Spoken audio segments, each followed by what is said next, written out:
ಜೀವಸೃಷ್ಟಿ ಪ್ರಕೃತಿ ಮಾತೆಯ ಅನನ್ಯ ಕೊಡುಗೆ. ಇಂತಹ ಸೃಷ್ಟಿಗೆ ಸದಾ ಚೇತೋಹಾರಿ ಚಿಲುಮೆಯಾಗಬಲ್ಲ ಒಂದೇ ಒಂದು ಅಂಶವಿದ್ದರೆ ಅದು ಜೀವಜಲ.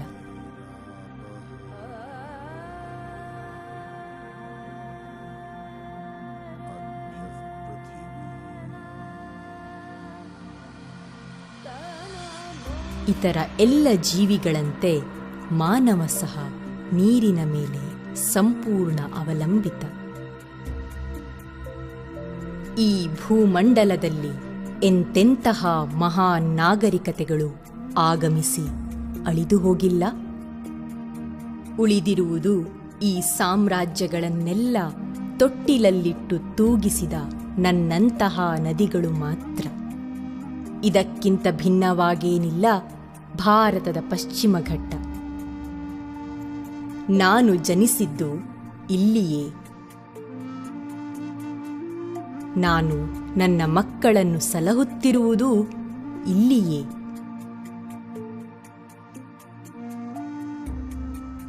ಇದು ನನ್ನ ನೆಲ.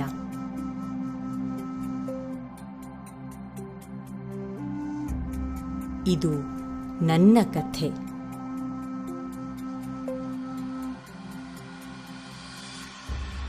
ನಾನು ಅಘನಾಶಿನಿ.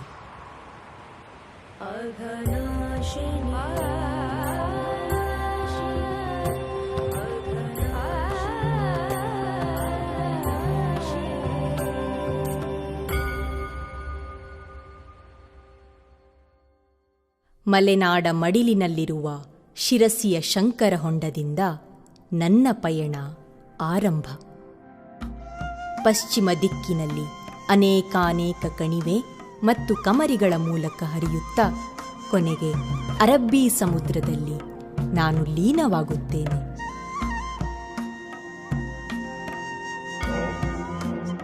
ಶ್ರೀ ಕ್ಷೇತ್ರ ಮಂಜಗುಣಿಯನ್ನು ನನ್ನ ಇನ್ನೊಂದು ಜನ್ಮಸ್ಥಳ ಎಂದೇ ನಂಬಲಾಗಿದೆ. ಕೌತುಕಮಯ ನನ್ನೀ ಪಯಣದಲ್ಲಿ ಅದೆಷ್ಟೋ ವಿಶಿಷ್ಟ ಮತ್ತು ಸುಂದರ ಕತೆಗಳನ್ನು ರಚಿಸಿದ್ದೇನೆ. ಮಾನವ ಸಂಕಷ್ಟಗಳ ಬಗೆಗೆ, ನೈಸರ್ಗಿಕ ಅದ್ಭುತಗಳ ಬಗೆಗೆ. ಕೆಲವು ನೀವು ಕೇಳಿಲ್ಲ, ಮತ್ತೆ ಕೆಲವನ್ನು ಕಂಡೇ ಇಲ್ಲ. ನನ್ನ ಸಹೋದರಿಯರಾದ ಕಾಳಿ, ಶರಾವತಿ ಮತ್ತು ಗಂಗಾವಳಿಯೊಂದಿಗೆ ಹೋಲಿಸಿಕೊಂಡಾಗ ನಾನೆಷ್ಟು ಅದೃಷ್ಟಶಾಲಿ ಎನಿಸುತ್ತದೆ. ಅವು ತಮ್ಮ ನೈಸರ್ಗಿಕ ಹರಿವಿನಿಂದ ವಂಚಿತವಾಗಿವೆ, ಅಲ್ಲದೆ ಕಲುಷಿತವೂ ಆಗಿವೆ. ನನ್ನದು ಇನ್ನೂ ಅದೇ ನೈಸರ್ಗಿಕ ಹರಿವು. ನನ್ನೊಡಲ ನೀರು ಸದಾ ಶುದ್ಧ. ಶತಶತಮಾನದಿಂದ ಈ ನೆಲವನ್ನು ನಾನು ಹಸಿರಾಗಿಸಿದ್ದೇನೆ. ಪ್ರಾಚೀನ ಕಾಡುಗಳ ಕೊನೆಯ ಕೊಂಡಿಯಂತಿರುವ ಅರಣ್ಯಗಳನ್ನು ಸಲಹುತ್ತಿದ್ದೇನೆ. ಕಣ್ಣಿಗೆ ತಂಪನ್ನೀವ ನಿತ್ಯ ಹರಿದ್ವರ್ಣದ ಕಾಡುಗಳಲ್ಲಿ ಡೈನೋಸಾರ್ಸ್ ಕಾಲದಿಂದಲೂ ಬದುಕುಳಿದಿರುವ ಅತ್ಯಂತ ಹಳೆಯ ಅರಣ್ಯ ರಚನೆಗಳಿವು. ಇವೇ ರಾಮಪತ್ರೆ ಜಡ್ಡಿ. ಮಿರಿಸ್ಟಿಕಾ ಕುಟುಂಬದ ಮರಗಳಿಂದಲೇ ತುಂಬಿರುವ ಜೌಗು ಪರಿಸರ ವ್ಯವಸ್ಥೆ. ಸಸ್ಯ ಸಾಮ್ರಾಜ್ಯದಲ್ಲಿ ಇನ್ನೆಲ್ಲೂ ಕಾಣಿಸದಷ್ಟು ವಿಶಿಷ್ಟ ಆಕಾರದಲ್ಲಿ ಪಸರಿಸಿವೆ. ಮಡಚಿದ ಮೊಣಕಾಲಿನಂತೆ, ಕನ್ನಡದ ಒಂದಂಕಿಯಂತೆ ಬೇರುಗಳು ಮೇಲೆದ್ದು ಮತ್ತೆ ನೆಲಕ್ಕಿಳಿದಿವೆ. ಈ ಜೌಗು ಪ್ರದೇಶದಲ್ಲಿ ಜೀವವೈವಿಧ್ಯ ಸಂಪದ್ಭರಿತವಾಗಿದೆ. ಕೆಲವಂತೂ ಇನ್ನೆಲ್ಲೂ ಕಾಣಸಿಗದು.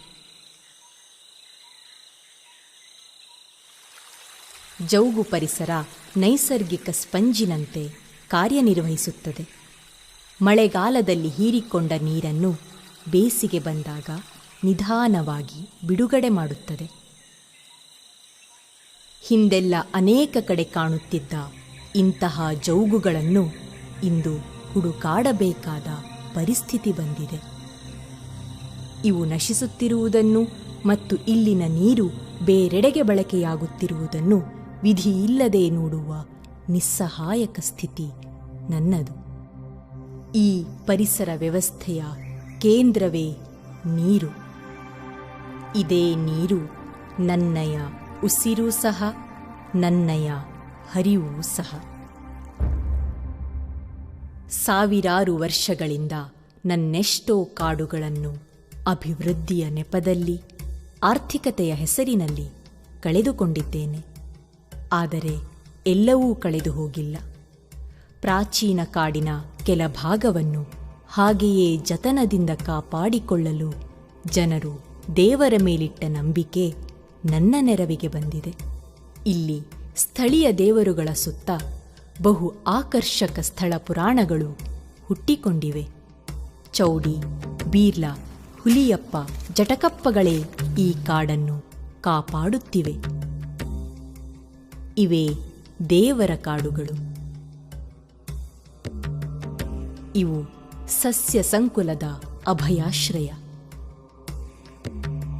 ಇಲ್ಲಿರುವ ಮಣ್ಣಿನ ಮಡಕೆಗಳು ಸಿಂಧೂ ಕಣಿವೆ ನಾಗರಿಕತೆಯ ಮಡಕೆ ಕುಡಿಕೆಗಳನ್ನು ಹೋಲುತ್ತವೆ.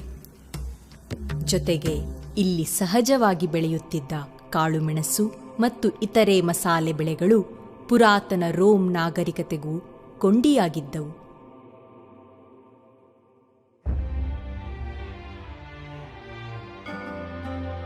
ನನ್ನೆಲ್ಲ ದೇವರ ಕಾಡುಗಳಲ್ಲೇ ಅತ್ಯಂತ ವಿಶೇಷವಾಗಿರುವುದು ಬಬ್ರುಲಿಂಗೇಶ್ವರ.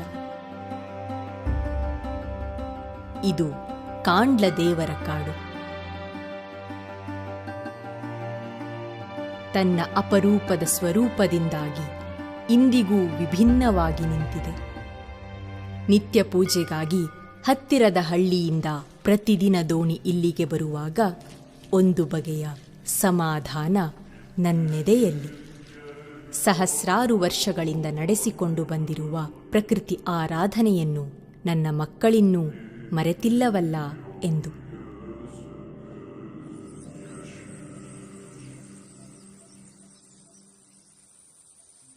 ಭತ್ತದ ಗದ್ದೆ ಮತ್ತು ದಟ್ಟ ಕಾನನದ ನಡುವಿನ ಶಾಂತ ಹೊಳೆಯಲ್ಲೊಂದು ಅಪೂರ್ವ ಸೊಬಗಿದೆ. ಕೆಲವೇ ಜನರಿಗೆ ತಿಳಿದಿರುವ, ನಿಬ್ಬೆರಗು ಮೂಡಿಸುವ ಈ ಜಾಗವೇ ಗುಳ್ಳೆಗುಂಡಿ.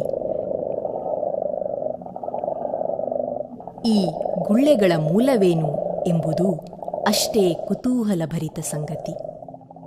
ನಿರಂತರ ಹೊರಬರುವ ಗುಳ್ಳೆಗಳಿಂದ ಇಲ್ಲಿನ ಜಲಚರಗಳಿಗೆ ಏನೂ ತೊಂದರೆಯಿಲ್ಲ. ಗುಳ್ಳೆಗುಂಡಿಯಂತಹ ಅಂದ ಚಂದದ ಹೊಳೆತೊರೆಗಳಿಂದಲೇ ನಾನು ಮೈದುಂಬಿಕೊಳ್ಳುತ್ತೇನೆ. ಅವೇ ನನ್ನ ನರಮಂಡಲ. ಚಳಿಗಾಲದ ಕೊನೆಗೆ ಅಲ್ಲಲ್ಲಿ ನನ್ನ ತಟದಲ್ಲಿ ನನ್ನ ಮಕ್ಕಳು ಹೊಳೆ ಊಟಕ್ಕಾಗಿ ಒಂದುಗೂಡುತ್ತಾರೆ.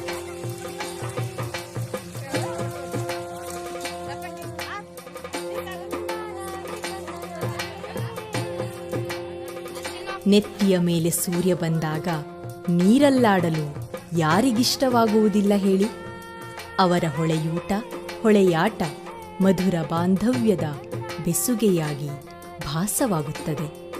ಅವರ ಮನದಲ್ಲಿ ನನಗೊಂದು ಸ್ಥಾನವಿದೆ ಎಂಬ ಭರವಸೆ ಪಡೆಯಲು ನನಗಿಷ್ಟು ಸಾಕು. ನನ್ನನ್ನು ಮರೆತಿಲ್ಲವಲ್ಲ ಎಂಬುದು ನನಗೂ ಸಮಾಧಾನ, ಅಷ್ಟೇ ಸಂತಸ. ಅಲ್ಲ, ನನ್ನನ್ನು ಹೇಗೆ ಮರೆಯಲು ಸಾಧ್ಯ? ಅವರ ಅಸ್ತಿತ್ವವೇ ನನ್ನ ಮೇಲೆ ಅವಲಂಬಿತವಾಗಿರುವಾಗ.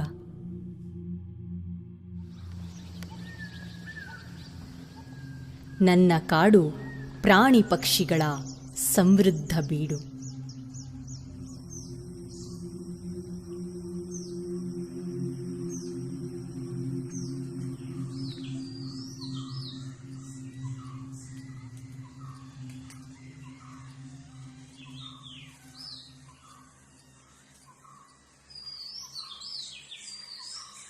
ಹಾಗೆಯೇ ಇಲ್ಲಿ ಒಂದು ಜೀವಿ ಪ್ರಪಂಚಕ್ಕೆ ಪಶ್ಚಿಮ ಘಟ್ಟದ ನನ್ನೀ ಕಾಡು ಜಗತ್ತಿನ ಉತ್ತರದ ಗಡಿಯಾಗಿದೆ.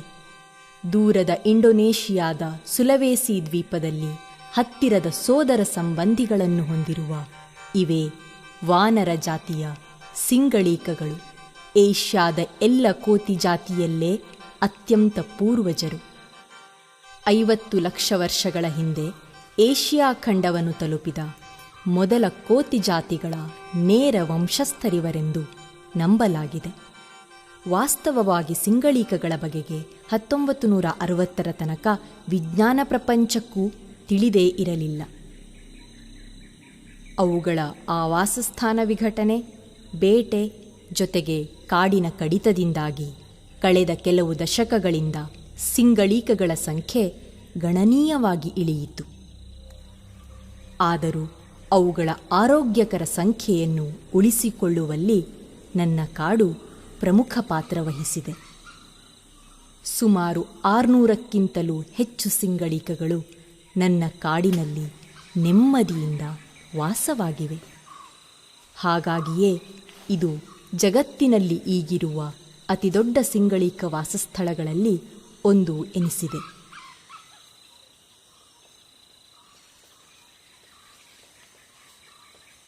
ಮರದ ರೆಂಬೆಕೊಂಬೆಗಳೇ ಸಿಂಗಳೀಕಗಳ ಚಟುವಟಿಕೆಯ ತಾಣ.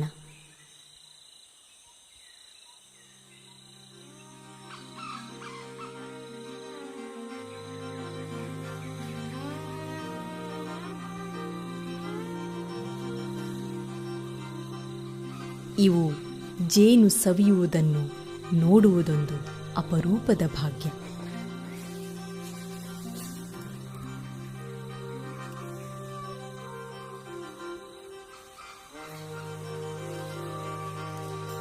ಆದರೆ ಬೇರೆಯವರು ಪಾಲು ಕೊಡು ಎಂದರೆ ಏನು ಮಾಡುವುದು? ಅವರನ್ನೇ ಊಟದ ಪಾಲಾಗಿ ಮಾಡಿಬಿಡುವುದು.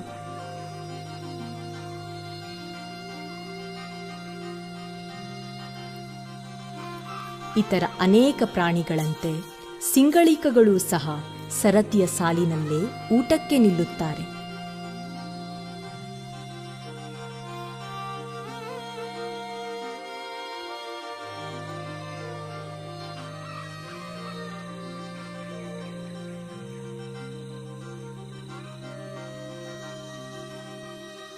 ಹಿರಿಯರು ತಿಂದು ತೇಗಿದ ಮೇಲೆ ಮತ್ತೆ ಏನಾದರೂ ಉಳಿದರೆ ಎಳೆಯರಿಗೆ ಅವಕಾಶ. ಹಣ್ಣು ಹಂಪಲೆ ಇವರ ಪ್ರಧಾನ ಆಹಾರವಾಗಿರುವುದರಿಂದ ಸಹಜವಾಗಿ ಬೀಜ ಬಿತ್ತನೆ ಸಾಗುತ್ತಲಿರುತ್ತದೆ. ಬೀಜ ಪ್ರಸರಣದ ಮೂಲಕ ಕಾಡಿನ ಪಾಲನೆಯಲ್ಲಿ ನನ್ನ ಪ್ರಮುಖ ಸಹವರ್ತಿಗಳಿವರು. ಇವು ನನ್ನಿ ಶ್ರೀಮಂತ ವೃಕ್ಷ ರಾಶಿಯ ರೈತರು. ಅತಿ ಕಡಿಮೆ ಜನನ ಪ್ರಮಾಣ ಹೊಂದಿರುವ ಸಿಂಗಳೀಕಗಳ ಭವಿಷ್ಯ ಆವಾಸಸ್ಥಾನ ನಾಶದಿಂದಾಗಿ ಒಂದು ಸಮಯದಲ್ಲಂತೂ ತುಂಬ ಅನಿಶ್ಚಿತವಾಗಿತ್ತು. ಅದೃಷ್ಟವಶಾತ್ ಸಂಶೋಧಕರ ಸಂರಕ್ಷಕರ ಶ್ರಮದಿಂದಾಗಿ ನನ್ನ ಮತ್ತು ನನ್ನ ಸಹೋದರಿ ಶರಾವತಿ ಕಣಿವೆಯ ಅರಣ್ಯವನ್ನು ಅಘನಾಶಿನಿ ಸಿಂಗಳೀಕ ಸಂರಕ್ಷಿತ ವಲಯ ಎಂದೇ ಘೋಷಿಸಲಾಗಿದೆ. ನನ್ನ ಕಣಿವೆಯ ಸಾಮ್ರಾಜ್ಯವನ್ನು ಕಾಪಾಡುವ ನಿಟ್ಟಿನಲ್ಲಿ ಇದೊಂದು ಮಹತ್ತರ ಗೆಲುವು, ಅಷ್ಟೇ ದಿಟ್ಟ ಹೆಜ್ಜೆ.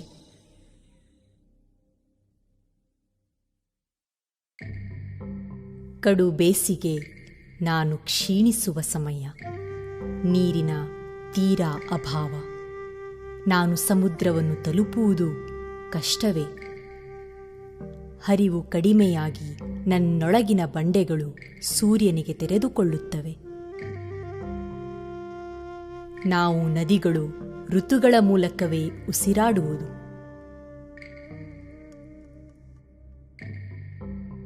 ಬೇಸಿಗೆಯಲ್ಲಿ ಇನ್ನೇನು ನನ್ನುಸಿರು ಪೂರ್ಣ ಹೊರ ಹೋಗುತ್ತಿದೆ ಎನ್ನುವಾಗ ಅದೋ ಮೋಡಗಳ ಆಗಮನ.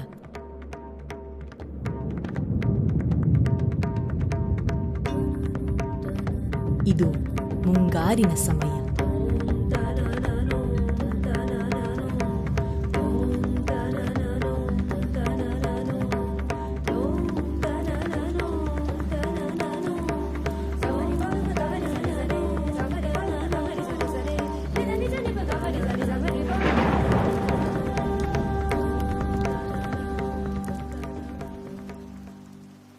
ಋತು ರೂಪಾಂತರವೆಂದರೆ ನನ್ನ ಕಣಿವೆಯಲ್ಲಿ ನವಜೀವನ, ನವೋಲ್ಲಾಸ.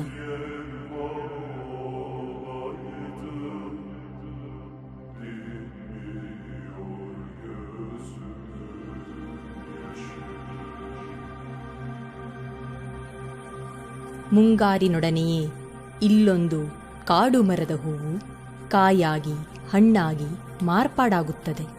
ಇದೇ ಉಪ್ಪಾಗೆ. ಈ ಮಳೆ ಕಾಡಿನಲ್ಲಿ ತಂತಾನೇ ಬೆಳೆಯುವ ಫಸಲು. ಹಸಿರು ಮಾಗಿ ನಸುಗೆಂಪಾಗುವ ಉಪ್ಪಾಗೆಯ ಸಂಗ್ರಹ ಆರಂಭವಾಗುವುದು ಜೂನ್ ತಿಂಗಳಿನಲ್ಲಿ.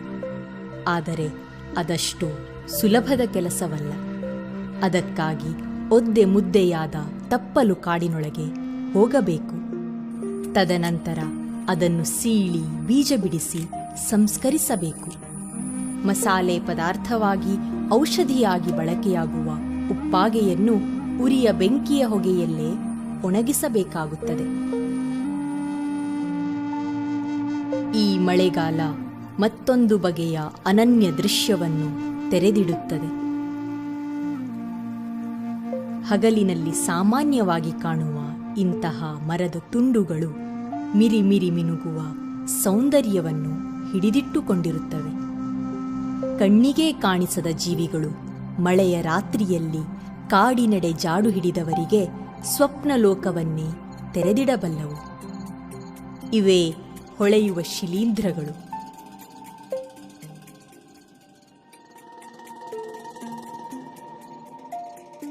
ನನ್ನ ಝರಿಗಳ ಇಕ್ಕೆಲಗಳು ಈ ಹೊಳೆಯುವ ರತ್ನಗಂಬಳಿಯನ್ನು ಹೊದ್ದು ಮಲಗಿರುವುದನ್ನು ನೋಡಿ ನಾನದೆಷ್ಟೋ ಬಾರಿ ಹೆಮ್ಮೆಯಿಂದ ಬೀಗಿದ್ದಿದೆ.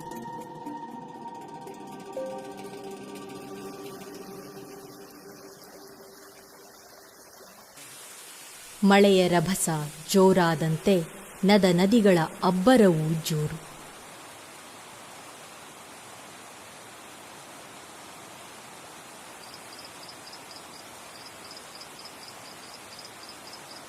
ಮಳೆಯೆಂದರೆ ಮಂಡೂಕ ಎನ್ನುವ ಅನ್ವರ್ಥಕವಿದೆ.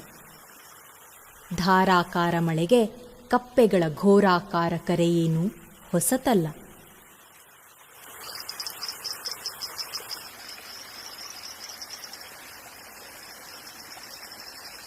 ಆದರೆ ನನ್ನ ನದಿ ಕಣಿವೆಯಲ್ಲೊಂದು ಕ್ರಿಯಾಶೀಲ ಕಪ್ಪೆ ಕರೆಗೆ ಮಾತ್ರ ಮೊರೆ ಹೋಗಿಲ್ಲ.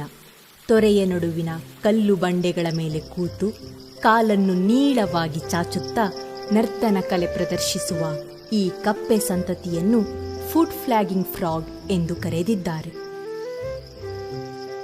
ತೊರೆಯ ಶಬ್ದದ ಅಬ್ಬರಕ್ಕೆ ಸಮಾನ ಧ್ವನಿ ಹೊರಡಿಸಲು ಸಾಧ್ಯವಿಲ್ಲ ಎಂದರಿತ ಗಂಡು ಕಪ್ಪೆಗಳು ತಮ್ಮ ಗಡಿರಕ್ಷಣೆಗಾಗಿ ಮತ್ತು ಸಂಗಾತಿಯನ್ನು ಆಕರ್ಷಿಸಲು ಮಾಡಿಕೊಂಡ ಮಾರ್ಪಾಡಿದು. ಹಾಗೆಂದು ಈ ಮನೋರಂಜಕ ಪ್ರದರ್ಶನ ಅವಕ್ಕೆ ಶಾಂತಿ ನೀಡುವ ಖಾತರಿಯೇನಿಲ್ಲ. ಗುಂಪಿನಲ್ಲಿ ತಾನೇ ಶ್ರೇಷ್ಠವೆಂದು ತೋರಿಸಲು ಅವುಗಳ ನಡುವೆ ಪಂದ್ಯ ನಡೆಯುತ್ತಲೇ ಇರುತ್ತದೆ. ಹೊಡೆದಾಟವೂ ಸರ್ವೇ ಸಾಮಾನ್ಯ.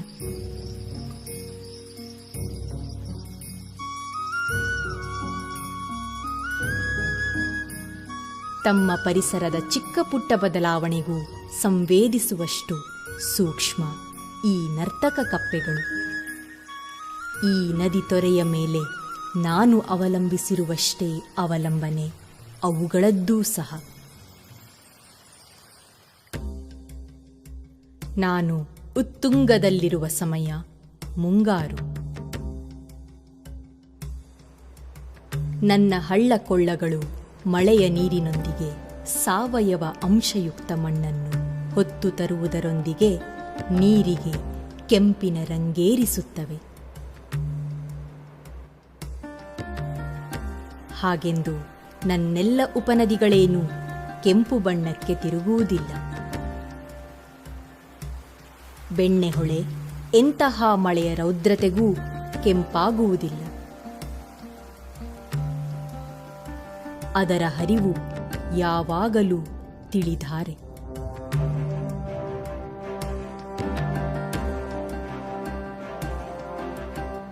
ಬೆಣ್ಣೆಹೊಳೆ ನನ್ನನ್ನು ಬಂದು ಕೂಡುವ ಮೊರ್ಸೆಯಲ್ಲಿ ಈ ಅಪರೂಪದ ಸಂಗಮವನ್ನು ಕಾಣಬಹುದು. ಕಣ್ಣಿನಾಚೆವರೆಗೂ ಕಲಕು ನೀರು ಮತ್ತು ಶುದ್ಧ ನೀರು ಸಮಾನ ಅಂತರದಲ್ಲಿ ಹರಿಯುತ್ತಲಿರುತ್ತವೆ.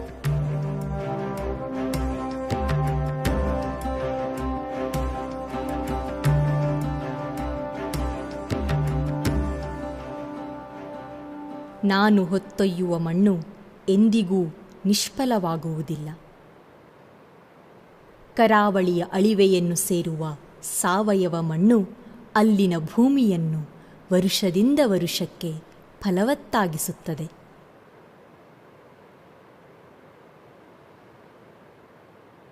ಸಿಹಿ ನೀರು ಅಳಿವೆ ಪ್ರದೇಶದ ಉಪ್ಪಿನಂಶವನ್ನು ಕಡಿಮೆಗೊಳಿಸಿ ವಿಶಿಷ್ಟ ಬಗೆಯ ಭತ್ತ ಬೆಳೆಯಲು ಬೇಕಾದ ಅನುಕೂಲಕರ ಸ್ಥಿತಿಯನ್ನು ಕಲ್ಪಿಸುತ್ತದೆ. ಇದೇ ಕಗ್ಗ.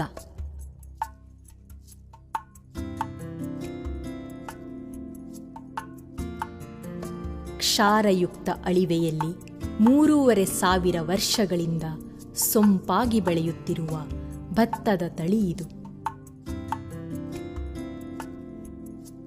ಕಗ್ಗವನ್ನು ಬೆಳೆಯುವ ಈ ಜಾಗವನ್ನು ಗಜನಿ ಭೂಮಿ ಎನ್ನಲಾಗುತ್ತದೆ. ಮಳೆಗಾಲ ಮುಗಿಯುತ್ತಿದ್ದಂತೆ ಇಲ್ಲಿನ ರೈತರು ಭತ್ತದ ಕೊಯ್ಲಿಗಾಗಿ ದೋಣಿಯ ಮೇಲೆ ಹೋಗುತ್ತಾರೆ.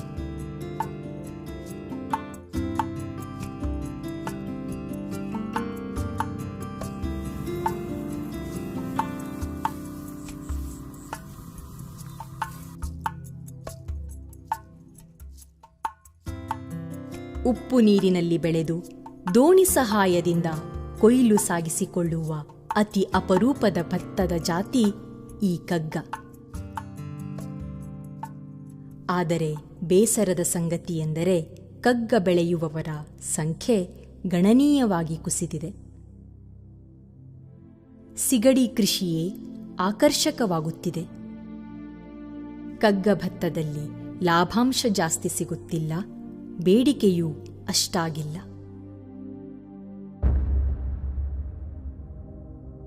ಅಳಿವೆ ಬಿಟ್ಟು ತುಸು ಮೇಲೆ ಹೋದರೆ ದಟ್ಟ ಅರಣ್ಯದಿಂದ ಆವೃತವಾಗಿರುವ ಗಗನಚುಂಬಿ ಮರಗಳಿಂದ ತುಂಬಿರುವ ಗ್ರಾಮವೊಂದಿದೆ. ಅದೇ ಮೇದಿನಿ. ನನ್ನ ನದಿ ಪಾತ್ರದ ಕೆಲವೇ ಪರ್ವತ ಶ್ರೇಣಿಯ ಹಳ್ಳಿಗಳಲ್ಲೊಂದು. ನೆರೆಹೊರೆಯ ಹಳ್ಳಿಗಳಿಂದ ದೂರದಲ್ಲಿರುವ ಮೇದಿನಿಯ ಜನ ಉತ್ಕೃಷ್ಟ ಭತ್ತ ಬೆಳೆಯುತ್ತಾರೆ. ಅದೇ ತನ್ನ ಪರಿಮಳದಿಂದಲೇ ಪ್ರಸಿದ್ಧವಾಗಿರುವ ಸಣ್ಣಕ್ಕಿ.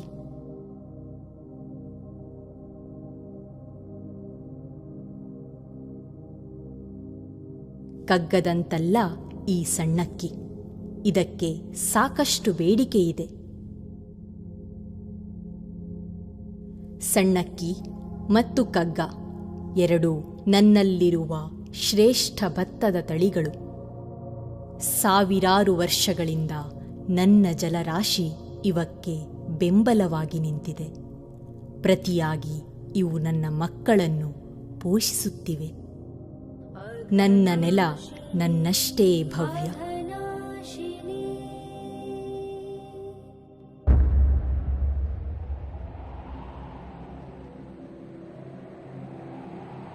ನನ್ನ ಜಲಪಾತಗಳು ಮೈ ನವಿರೇಳಿಸುವ ದೃಶ್ಯವನ್ನು ಕಟ್ಟಿಕೊಡುತ್ತವೆ. ನಾನು ಮತ್ತು ನನ್ನ ಉಪನದಿಗಳು ಸೃಷ್ಟಿಸುವಷ್ಟು ಜಲಪಾತಗಳನ್ನು ಈ ಪ್ರದೇಶದ ಬೇರಾವ ನದಿಯೂ ಸೃಷ್ಟಿಸಿಲ್ಲ.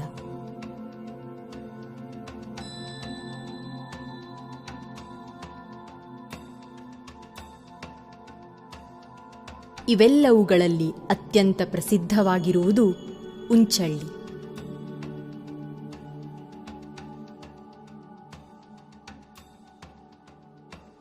ಹಗಲಿನಲ್ಲಿ ತನ್ನ ರಮ್ಯ ನೋಟದಿಂದ ಶೋಭಿಸಿದರೆ ಇರುಳಿನಲ್ಲಿ ಬೇರೆಯೇ ಮೋಹಕತೆಯಿದೆ.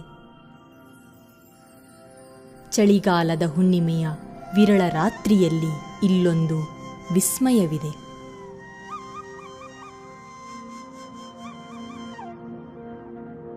ಇದೇ ಬೆಳದಿಂಗಳ ಬೆಳಕಿನಲ್ಲಿ ಉಂಚಳ್ಳಿ ಜಲಪಾತ ಸೃಜಿಸುವ ಚಂದ್ರಧನುಷ್.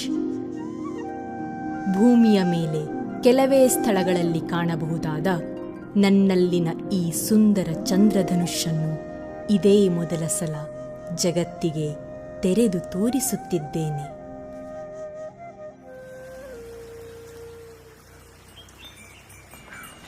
ನನ್ನ ನೆಲದಲ್ಲಿ ಅನೇಕ ಸಮುದಾಯ ನೆಲೆಸಿದ್ದು ನನಗೆ ಆತ್ಮೀಯರಾದವರು ಹಾಲಕ್ಕಿಗಳು.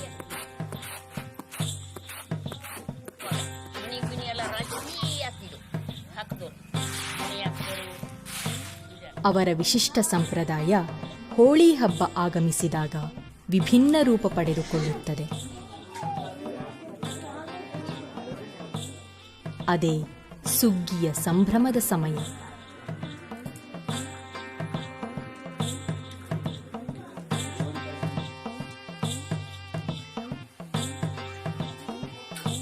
ದಶಮಿಯ ದಿನ ಗ್ರಾಮದ ಮುಖ್ಯಸ್ಥರ ಮನೆಯಲ್ಲಿ ಪೂಜೆ ಕೈಗೊಳ್ಳುವ ಮೂಲಕ ಸುಗ್ಗಿ ಆಚರಣೆ ಆರಂಭವಾಗುತ್ತದೆ.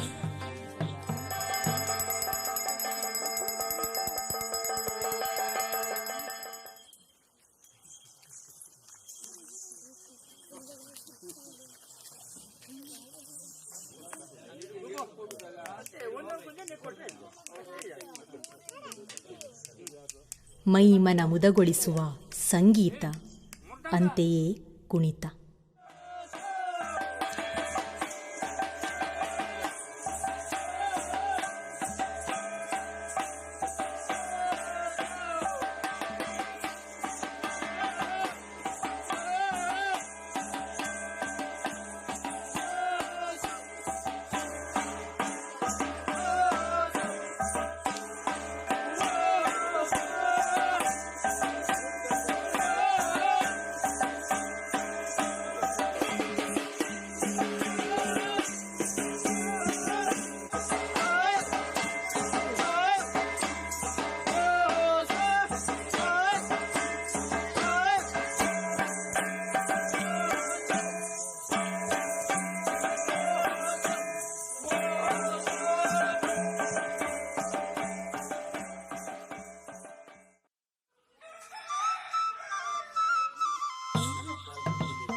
ಮರುದಿನ ಬೆಳಿಗ್ಗೆ ರಂಗೇರುವ ಸಮಯ.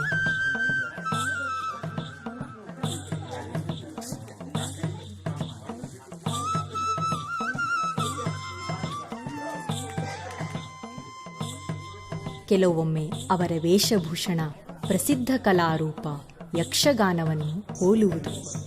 ಆದರೆ ಅವರು ಬಳಸುವ ತಾಳಮೇಳ ಮತ್ತು ಹಾವಭಾವದಲ್ಲಿ ಸ್ವಂತಿಕೆ ಇದೆ.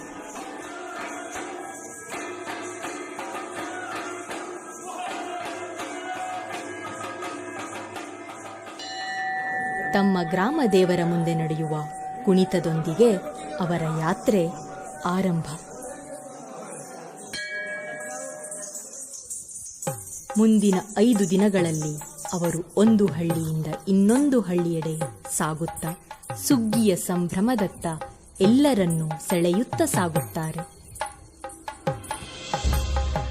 100ಕ್ಕೂ ಹೆಚ್ಚು ಬಾರಿ ಪ್ರದರ್ಶನ ನೀಡುತ್ತಾ 50 ಕಿಲೋಮೀಟರ್ಗೂ ಹೆಚ್ಚು ದೂರ ಕ್ರಮಿಸುವ ಇವರು ಅನೇಕ ಬಾರಿ ನನ್ನ ತಟದ ಗುಂಟವೇ ಸಾಗುತ್ತಾರೆ. 100 ವಸಂತಗಳಿಂದ ಸುಗ್ಗಿ ಸಂಭ್ರಮಕ್ಕೆ ನಾನು ಸಾಕ್ಷಿಯಾಗಿದ್ದೇನೆ. ಸುಗ್ಗಿಯ ಕೊನೆಯ ದಿನದ ಸ್ನಾನಕ್ಕಾಗಿ ಅವರು ನನ್ನೆಡೆಗೆ ಬರುವಾಗ ಈ ಆಚರಣೆ ಸದಾಕಾಲ ನಡೆಯಲಿ ಎಂಬ ಮೌನ ಹಾರೈಕೆ ನನ್ನದು. ಬೆಳೆಯನ್ನು, ಭೂಮಿಯನ್ನು ಹಸಿರಾಗಿಸಿ ಸಾಗಿದ ಬಳಿಕ ನನ್ನ ಹರಿವು ಶಾಂತವಾಗುತ್ತದೆ. ನನ್ನ ನೀರು ನಿಧಾನವಾಗಿ ಲವಣಯುಕ್ತಗೊಳ್ಳುತ್ತದೆ. ಈ ಲವಣಯುಕ್ತ ನೀರಿನಲ್ಲಿ ಕಾಂಡ್ಲ ಮರವು ವಿವಿಧ ಪರಿಸರ ಸೇವೆಗಳನ್ನು ಒದಗಿಸುತ್ತದೆ. ಕಾಂಡ್ಲದ ಹೊರ ಚಾಚಿರುವ ಬೇರುಗಳು ಕಡಲ ಸವೆತವನ್ನು ಬಹುಮಟ್ಟಿಗೆ ತಡೆಗಟ್ಟುತ್ತವೆ. ಜೊತೆಗೆ ಮೀನಿನ ಮರಿಗಳಿಗೆ ಸುರಕ್ಷಿತ ಆಶ್ರಯ ತಾಣವಾಗಿವೆ. ಕಾಂಡ್ಲ ಇಂಗಾಲದ ಅತ್ಯುತ್ತಮ ಆಗರ. ನೀಲ ಸಾಗರವನ್ನು ಸೇರುವ ಮುನ್ನ ನನ್ನ ಕಡಲ ತೀರ ಹಸುರು ಸಾಗರ. ನದಿ ಮತ್ತು ಸಾಗರದ ಸಂಗಮದ ಪ್ರದೇಶವೆಂದರೆ ಅದು ಭೂಮಿಯ ಮೇಲಿನ ಅತ್ಯಂತ ಶ್ರೀಮಂತ ಪರಿಸರ. ಇದೇ ಅಳಿವೆ. ಅಳಿವೆಯ ಜನ ಅನೇಕ ಕಾರಣಕ್ಕಾಗಿ ನನ್ನನ್ನು ಆಶ್ರಯಿಸಿದ್ದಾರೆ.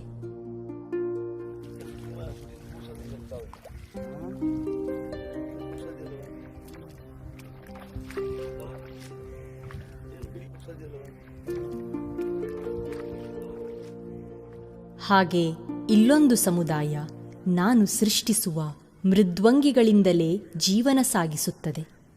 ಬೇರೆ ಯಾವ ಅಳಿವೆಗಳಲ್ಲೂ ಕಾಣಸಿಗದ ಇವಕ್ಕೆ ಬಳಚು ಎನ್ನುತ್ತಾರೆ. ಚಿಪ್ಪು ಮೀನು ಎಂದು ಹೇಳಬಹುದು. ನನ್ನ ಸಿಹಿ ನೀರು ಮತ್ತು ಸಮುದ್ರದ ಉಪ್ಪು ನೀರಿನ ಹದವಾದ ಮಿಶ್ರಣದಲ್ಲಿ ಮಾತ್ರ ಇವು ಬೆಳೆಯುತ್ತವೆ. ಇವಕ್ಕೆ ವಿಶ್ವದಾದ್ಯಂತ ಬೇಡಿಕೆ ಇದೆ.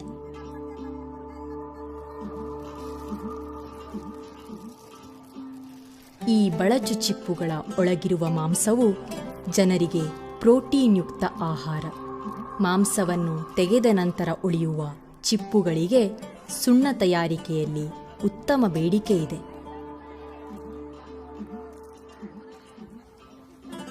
ಸಮುದ್ರದ ಅಲೆಗಳು ಇಳಿಯುತ್ತಿರುವಂತೆಯೇ ಸುತ್ತಲಿನ ಹಳ್ಳಿಯ ಮಹಿಳೆಯರು ಈ ಚಿಪ್ಪು ಸಂಗ್ರಹಕ್ಕೆಂದು ನೀರಿಗಿಳಿಯುತ್ತಾರೆ. ನೀರಡಿಯ ಮರಳನ್ನು ಸಡಿಲಿಸುತ್ತಾ ಚಿಪ್ಪನ್ನು ಆಯ್ದುಕೊಳ್ಳುವುದು ಒಂದು ಸಾಮಾನ್ಯ ರೂಢಿ.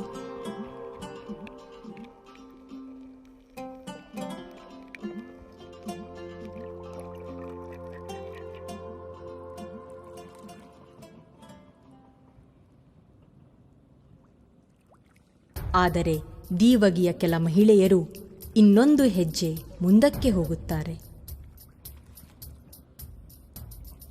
ಒಮ್ಮೆ ಮುಳುಗಿದರೆ 1 ನಿಮಿಷಕ್ಕೂ ಹೆಚ್ಚು ಕಾಲ ನೀರಿನೊಳಗಿರುವ ಈ ಮಹಿಳೆಯರು ಪ್ರತಿದಿನ 6 ಗಂಟೆಗಳವರೆಗೆ ವರ್ಷದಲ್ಲಿ ಸುಮಾರು 8 ತಿಂಗಳುಗಳ ಕಾಲ ಚಿಪ್ಪು ಸಂಗ್ರಹದಲ್ಲೇ ನಿರತರಾಗಿರುತ್ತಾರೆ.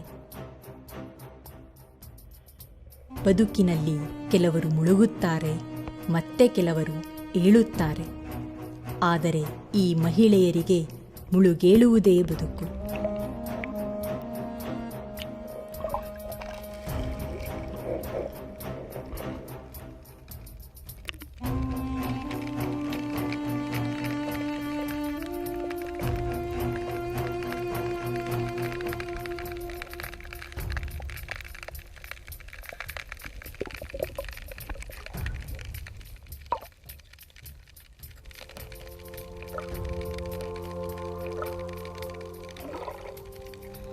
ಇಳುವರಿ ಅಧಿಕವಾಗಿದ್ದಾಗ ಪುರುಷರು ಕೂಡ ಚಿಪ್ಪು ಸಂಗ್ರಹಣೆಗೆ ತೊಡಗಿಕೊಳ್ಳುತ್ತಾರೆ. ಹಿಂದೆ ಶರಾವತಿ ಮತ್ತು ಕಾಳಿ ಅಳಿವೆಗಳಲ್ಲಿ ಸಹ ಉತ್ತಮ ಸಂಖ್ಯೆಯಲ್ಲಿದ್ದ ಚಿಪ್ಪು ಈಗ ಬಹುತೇಕ ನಶಿಸಿ ಹೋಗಿದೆ. ಅಣೆಕಟ್ಟಿನಿಂದಾಗಿ ಸಿಹಿ ನೀರು ವರ್ಷಾವಧಿ ಸೇರಿಕೊಳ್ಳುವುದೇ ಇದಕ್ಕೆ ಕಾರಣ. ಋತುವಿನ ಉದ್ದಗಲಕ್ಕೂ ಉಂಟಾಗುವ ಉಪ್ಪಿನಂಶದ ಬದಲಾವಣೆ ಚಿಪ್ಪಿನ ಉಗಮಕ್ಕೆ ಅವಶ್ಯ. ನನ್ನ ಅಳಿವೆಯ ಸಣ್ಣ ಬದಲಾವಣೆ ಕೂಡ ಈ ಹದವನ್ನು ಕೆಡಿಸಬಲ್ಲದು. ಹಾಗೇನಾದರೂ ಆದಲ್ಲಿ ನಾನು ಸದಾ ಕಾಲ ನೋಡಬಯಸುವ ಶ್ರಮಜೀವಿಗಳ ಸಾಹಸಿ ಮಹಿಳೆಯರ ಬದುಕು ದುರಂತಕ್ಕೆ ಸಿಲುಕಬಹುದು. ಯಾವ ಅಡೆತಡೆಯಿಲ್ಲದೆ, ಮಾಲಿನ್ಯದ ಗೊಡವೆಯಿಲ್ಲದೆ ಇಷ್ಟು ದೀರ್ಘಕಾಲ ಹರಿಯಲು ಹೇಗೆ ಸಾಧ್ಯವಾಯಿತು? ನಾನು ನಾನಾಗಿ ಇರಲು ಅಣಿವು ಮಾಡಿಕೊಟ್ಟ ನನ್ನ ಪ್ರೀತಿ ಪಾತ್ರರ ಪ್ರಯತ್ನವನ್ನು ಸ್ಮರಿಸಲೇಬೇಕು. ಒಮ್ಮೆ ನನ್ನ ಕರಾವಳಿ ತೀರವನ್ನು ಕೈಗಾರಿಕಾ ಉಪ್ಪು ಉತ್ಪಾದನೆಗೆ ಗುತ್ತಿಗೆ ನೀಡಿದರೂ ಶೀಘ್ರದಲ್ಲೇ ಅದನ್ನು ಕೈಬಿಟ್ಟರು. ತದನಂತರ ಉಷ್ಣಶಕ್ತಿ ಸ್ಥಾವರವನ್ನು ನಿರ್ಮಿಸುವ ಯೋಜನೆ ಕೂಡ ಹಾದುಹೋಯಿತು. ವಿದ್ಯುಚ್ಛಕ್ತಿ ಉತ್ಪಾದನೆಗಾಗಿ ಅಣೆಕಟ್ಟು ನಿರ್ಮಿಸಲು ಬಂದ ಪ್ರಸ್ತಾವನೆಗಳಿಗೇನೂ ಕಡಿಮೆಯಿಲ್ಲ.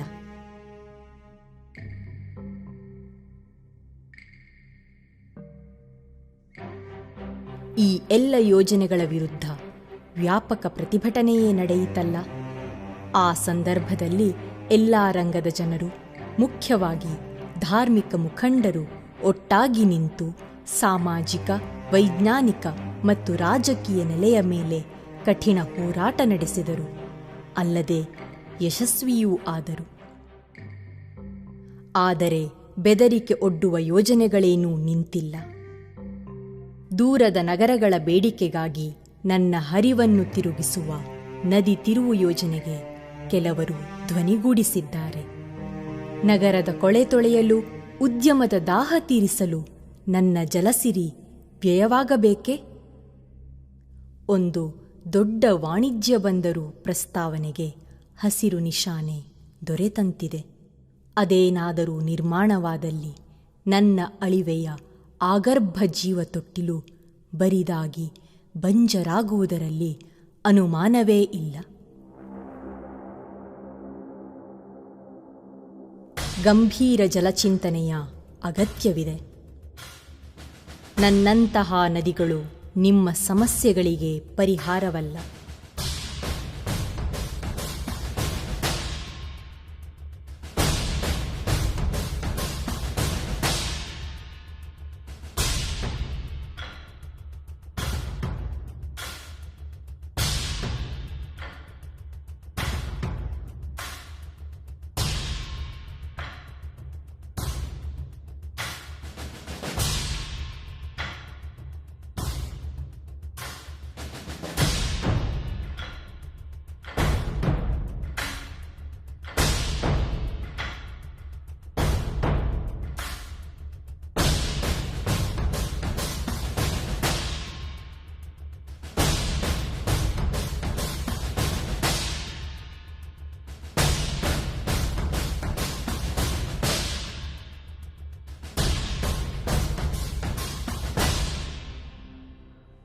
ನೀವು ನನ್ನ ಮೇಲಿಟ್ಟಿರುವ ಪ್ರೀತಿಯ ಬಗ್ಗೆ ನನಗೆ ಅಪಾರ ವಿಶ್ವಾಸವಿದೆ. ಇಲ್ಲಿಯ ತನಕ ನಾವಿಬ್ಬರೂ ಜೊತೆಯಾಗಿ ಅನೇಕಾನೇಕ ಅಡೆತಡೆಗಳನ್ನು ಮೆಟ್ಟಿ ನಿಂತು ಈ ನೆಲವನ್ನು ರೂಪಿಸಿದ್ದೇವೆ. ಕಾಲ ಬದಲಾಗುತ್ತಿದೆ ಬಹು ವೇಗವಾಗಿ. ಭವಿಷ್ಯದಲ್ಲಿ ನನ್ನುಳಿವು ಖಚಿತವಾಗಿಲ್ಲ.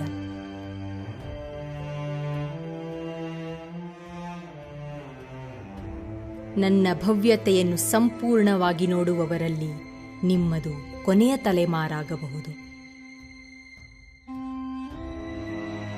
ಈ ಎಲ್ಲ ಅದ್ಭುತಗಳಿಗೆ ಏನಾಗಬಹುದು? ಭರವಸೆ ಇದೆಯೇ?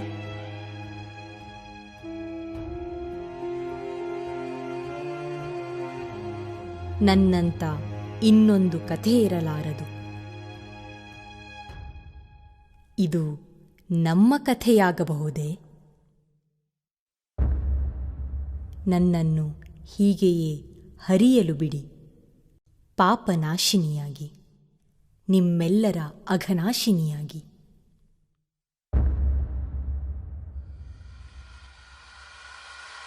ಅಘನಾ